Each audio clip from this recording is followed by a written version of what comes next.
So after India Today's relentless coverage on the air pollution in the Delhi NCR region, it seems we have now the Environment Minister speaking. Let's cut straight across to him.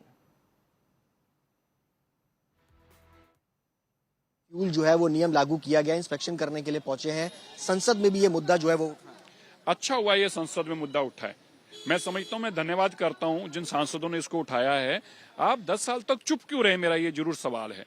अगर आपने ये संसद में मुद्दे पहले उठाए होते तो आज ये नौबत ही ना आती।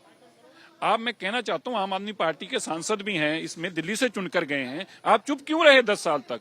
क्यों आपने इसके AQI को ठीक करने का काम नहीं किया? क्यों आपने पोल्यूशन का नीचे नहीं आंकड़े लेके आए? अच्छा है, आज दिल्ली के अंदर बहस होगी तो कम से कम ये पता तो चलेगा कि आम आदमी पार्टी केजरीवाल किस तरह की हमें बीमारी देके गया। आज दिल्ली में पोल्यूशन फिर से बेहद खतरनाक स्थिति में, कब तक इसको ठीक होने की उम्मीद है? क्या सरकार ठोस कदम उठा रही है? देखिए, अगले 7 दिन, मैंने कल भी प्रेस कॉन्फ्रेंस करके बताया था, मैं आपके आज तक के चैनल के माध्यम से फिर दिल्ली के लोगों को बताना चाहता हूं, अगले 7 दिन बहुत क्रूशियल हैं। पिछले साल के आंकड़े जब मैं देख रहा हूं तो 450 एवरेज AQI था, तो मैं मानता हूं कि एवरेज वही रहने वाली है। हम उसको कम करने पे लगे हैं और मेरे को यकीन है कि पिछले साल के मुकाबले हम कम से कम 100 से 125 यूनिट जो AQI है वो पॉइंट्स कम करने में कामयाब होंगे।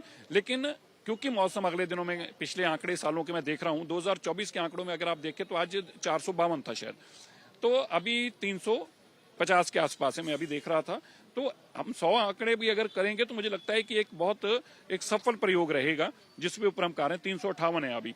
और पिछले साल का अगर हम इसी दिन की बात करें तो 452 है। तो आप 100 AQI नीचे लाने में कामयाब हुए हैं। ये इतना ही हो सकता है, साल दर साल इसी तरह नीचे लाएंगे तो ही बराबर कर पाएंगे। सवाल यह है कि आपने नियम लागू करा, 9 PUC 9 फ्यूल, कई सारे पेट्रोल पंप्स का हमने जब जायजा लिया, उनका कहना है कि हमारे पास सिस्टम नहीं है कि इसको हम कैसे चेक करें। ANPR सिस्टम है, कई जगह पर काम नहीं कर रहा है, कैसे पोल्यूशन चेक होगा? क्योंकि इन चैलेंजेस पे काम कर रहे हैं, ट्रांसपोर्ट डिपार्टमेंट जमीन पर काम कर रहा है। मैंने यहाँ पे आके सबसे पहले ये चेक किया, ट्रांसपोर्ट के लोग 2 पहुंच चुके हैं।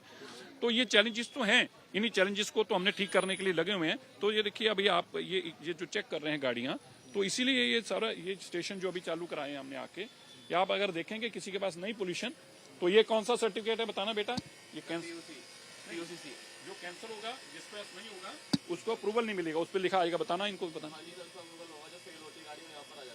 तो अभी गाड़ी फेल हुई है, उसका दिखाना, प्रिंट आउट देना निकाल के, गाड़ी जो फेल हुई है। तो गाड़ी फेल हुई है जो, उनको फ्यूल नहीं दिया गया, उनका PUC उन्होंने आके पहले था नहीं, जब चेक कराया तो भी फेल निकला, तो उसको तुरंत उसको रिजेक्ट किया गया। वो अपनी गाड़ी लेके गया है, अपनी कंपनी में ले जाएगा, ठीक कराएगा पोल्यूशन लेवल, तभी इनको फ्यूल मिलेगा।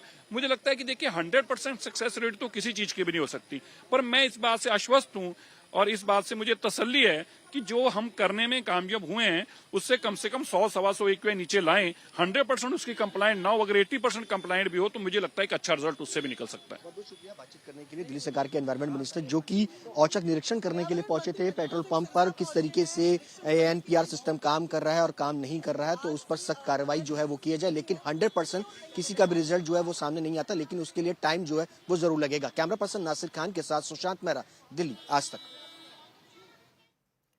So you just heard the Environment Minister of Delhi blaming the Aam Aadmi Party government of the earlier regime and saying that it is a legacy problem that they've got, but they're working hard on the ground.